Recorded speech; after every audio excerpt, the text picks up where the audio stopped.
Ya, selamat datang, salam pembelajar. Kali ini kita akan mengoptimalkan belajar menggunakan EpiCollect 5 kalkulator yang dikenal. Nah, EpiCollect 5 ini salah satu penyedia jasa layanan yang dikembangkan oleh Oxford University, ya kalau tidak salah, yang bisa digunakan untuk menggali data. Nah, menggali datanya itu memang sifatnya bisa offline dan online. Nah, ini sangat banyak sekali. Ya, salah satu pembawanya adalah Oxford University. Kalau aplikasi yang lain ada kampus lain yang juga mengembangkan. Nah, ini memang betul-betul free itu, walaupun tentu ada batasan. Batasan yang diberikan adalah satu submission atau maksimal submission storage yang disediakan itu kurang lebih 250 GB. Wah, itu menjadi sangat besar, itu survei tingkat negara mungkin ya bisa dilakukan. Nah, ini kita akan coba membuat terkait dengan EpiCollect 5. Ini menurut saya EpiCollect 5 ini secara visual tampilannya menarik, fresh gitu kan. Fresh, bisa kita lihat dengan baik. Nah, ini contoh kita sudah buat adalah pendataan sarana prasarana. Ini salah satu contoh yang kita buat di tingkat RT. Kita tinggal klik. Nah, tampilannya berbeda seperti ini. Ada My Project tadi. Kalau kita mau create project juga bisa. Untuk mencari project baik yang ada di akun kita ataupun yang di luar akun kita juga bisa dilakukan. User guide ini kalau kita ada informasi yang kurang paham bisa kita belajar dari sini. Nanti ada banyak penjelasan yang sangat detail, sangat mudah dipahami, dimengerti. Nah, ini ada entries, data belum sama sekali masuk, kemudian ada data view. Nah, kalau kita mau buat itu kita tekan create project. Kita coba lihat ya tampilannya. Kita tinggal masukkan aja nama project, deskripsi sederhananya, kemudian bentuk form. Nah, ini kalau private hanya orang-orang yang kita beri link atau yang kita undang yang bisa masuk. Ada juga public yang bisa dilihat di seluruh dunia, yang bisa melihat hasil kegiatan kita. Kalau mau import project itu juga bisa, tapi formatnya harus JSON. Nah, jadi memang EpiCollect itu berfokus pada import data yang berkarakteristik atau sifatnya lebih banyak untuk CSV dan JSON. Kalau mungkin tidak semua orang familiar dengan JSON, biasanya XLS itu yang lebih familiar. Nah, ini kalau ada format JSON-nya tinggal kita browse saja dan kita import, maka aplikasinya akan terbentuk secara otomatis. Nah, kita kembali lagi ke sini.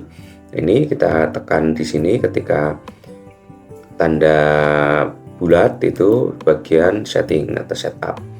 Nah, di sini ada detail informasi. Nah, project detailnya ini bisa sifatnya private, public, active, trust ini untuk mau membuang, lock mau mengunci, listed itu untuk yang sudah ada atau kita masih hidden, ini masih belum dipublish. Nah, kategorinya kita bisa pilih apa, humanitarian, sains, biologi dan lain sebagainya. Nah, ini karena kita masih sifatnya umum.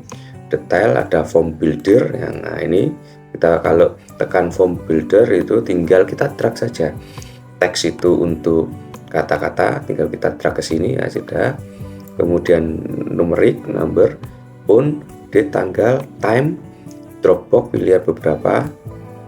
Ada juga yang sifatnya ke bawah Dropbox, radio memilih satu atau multiple choice, ada checkbox, ada search untuk mencari data yang ada di aplikasi kita, text box untuk kotak tertuliskan, readme itu hanya untuk membaca saja atau tertulis saja, tidak perlu dilakukan action atau tindakan lebih lanjut. Ada location atau geotagnya, ada foto, ada audio dan video. Yang menarik sekali untuk EpiCollect. Juga ada barcode, kalau untuk membaca barcode ini juga bisa. Ada branch, ada juga grup. Nah, yang menarik dibandingkan aplikasi yang lain itu ada juga selain formulir utama juga bisa ditambahkan anak dari formulir. Misalkan ini membuat tingkat sekolah, misalkan ini khusus guru saja, ini untuk tingkat murid, itu bisa dilakukan sehingga satu dengan yang lain tidak bisa masuk. Contoh ini tinggal teks. Nah, ini diambil adalah yang untuk readme, hanya membaca saja, tidak perlu action. Ada tanggal kegiatan, titik ordinat. Nah, kegiatannya apa saja? Nah, ini ada presensi, kwitansi, dokumentasi, updating warga. Kalau kita tekan presensi, nanti ketika kita milih presensi maka akan dilingkan ke sini. Ketika kwitansi nomor 2. Nah, ini juga sudah kita buat sendiri-sendiri pertanyaan-pertanyaannya. Kwitansi juga ada, dokumentasi juga ada, foto-foto yang kita bisa lihat. Kita lihat, klik aja. Nah, ini foto yang kita sediakan adalah 3. Ini salah ya. Untuk pembayaran ganti foto. Jadi ini jangan lupa diklik question untuk menunjukkan dia valid. Kita tekan back untuk kembali. Nah, kwitansi ini ada pertanyaan, kwitansi telah diterima dari mana? Dari bendahara, sebesar berapa? Tinggal masukkan. Untuk pembayaran apa? Diterima oleh siapa? Nah, tidak perlu tanggal karena di atas sudah ada tanggal. Dokumentasi ini ada update KK yang kita buat untuk pendataan KK. Tinggal kita tekan saja nama KK-nya, alamat, jumlah anggota keluarga, jumlah balita, jumlah anak-anak kurang dari 18 tahun karena anak kan, jumlah remaja 18 sampai 24 tahun, orang dewasa 25 sampai 60 tahun, dan lansia di atas 60 tahun. Nah, ini menjadi hal yang menarik ketika kegiatan ini bisa dilakukan terus-menerus. Jangan lupa ketika kita merasa misalkan, oh ini waktu kegiatan ini bisa di copy, juga bisa di remove.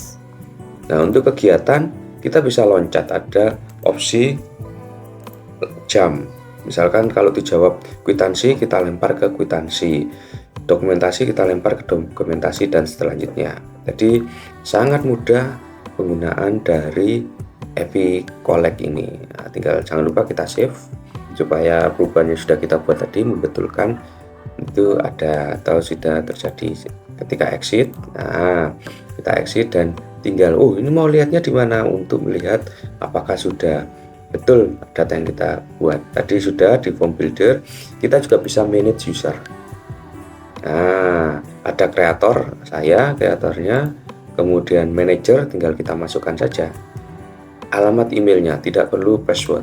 Kurator hanya untuk melakukan checking saja, kolektor untuk menggali data tapi dia tidak melakukan editing dan lain sebagainya, viewer hanya untuk controlling, misalkan mitra kita atau partner kita atau yang hire kita itu bisa melihat data yang datang atau masuk setiap hari. Tapi sekali lagi yang perlu dicatat, dalam penggalian data atau pencarian data itu ada yang disebut dengan data meta dan data cleaning. Nah, tentu yang ada di data server itu biasanya masih data mentah, sehingga perlu dilakukan cleaning. Setelah di cleaning itulah baru data siap disajikan atau digunakan.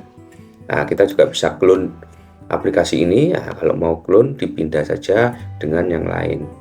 Nah, untuk manage entries juga bisa. Kalau kita set limitnya, di limit berapa untuk bisa kita lock supaya aplikasi ini tidak bisa menerima lagi. Ada API-nya, ada juga apps-nya. Nah, kalau kita klik ini, nah, tadi yang belum kita klik adalah di homepage-nya adalah menunjukkan bagaimana sih logo ini juga bisa diubah, entries-nya masih 0 untuk melihat data yang sudah masuk di view data. Sama ada menu, bisa logout keluar dari aplikasi, bisa download data-data, bisa melihat dalam bentuk tabel, bisa map langsung. Jadi tampilannya memang sangat sederhana dan sangat menarik gitu. Kalau kita ingin mencari atau menggali data, kita tinggal tulis saja atau klik saja add formulir untuk melihat, memastikan formulir kita sudah sesuai belum. Di formulir tinggal kita next, tanggal kegiatan misalkan tanggal 30, next, jamnya langsung otomatis bisa, kemudian titik ordinat, kalau ini sudah ada GPS-nya langsung tinggal search location, atau kalau belum harus di set lebih dulu. Kita next, yang tadi bisa kita lihat presensi, kita bisa next. Nah, presensi rapat RT misalkan, kita next. Nah, cuma kelemahannya memang di EpiCollect ini tidak ada menu untuk signature atau untuk tanda tangan. Nah, kalau aplikasi yang lain seperti Bobo maupun Encoder itu ada tersedia. Ini kelemahannya di sana. Jadi setiap aplikasi sebetulnya setiap aplikasi pasti menonjolkan kelebihan masing-masing. Nah, itu tentu tergantung kita. Kalau pakai Mwater, tampilan visualnya memang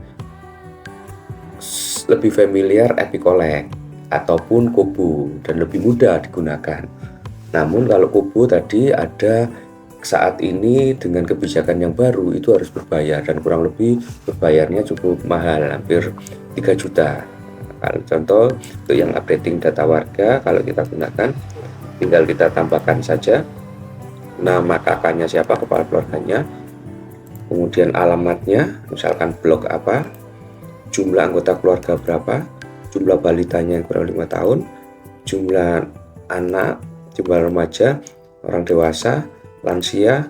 Nah, jangan lupa untuk selalu di save. Kalau sudah di save, ini bisa kita edit, kita bisa delete. Kalau kita next, jangan lupa untuk save entry supaya tersimpan. Nah, entry complete, tinggal kita kalau mau entry data yang lain. Nah, jangan lupa kalau sudah selesai kita exit saja untuk keluar dari aplikasi. Nah, ini sudah ada datanya, bisa di view tadi dalam bentuk seperti ini. Nah, ini bisa di print enggak? Sayang sekali kalau di menggunakan Mozilla ini tidak bisa. Kalau menggunakan Chrome itu bisa langsung kita print satu persatu, memang tidak bisa langsung banyak. Ini bisa di delete, ini kalau kita mau bisa edit.